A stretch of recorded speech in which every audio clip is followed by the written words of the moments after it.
আসসালামু আলাইকুম রহমতুল্লাহি ওয়া বারাকাতুহু।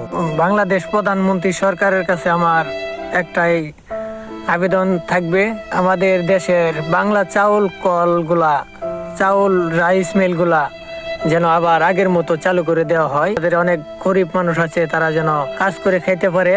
বাংলা চাউল কলগুলা বন্ধ হওয়ার পর থেকে অনেক গরিব মানুষ নানান কাজে কাজ করতেছে, কিন্তু তারা কাজ করতে পারে না। আর বাংলা চাউল কলগুলা যখন চালু ছিল, ধানের খোলাগুলা চালু ছিল, তখন অনেক গরিব মানুষ সেখানে কাজ করে খাইছে, অভাব অনটন পড়ে নাই।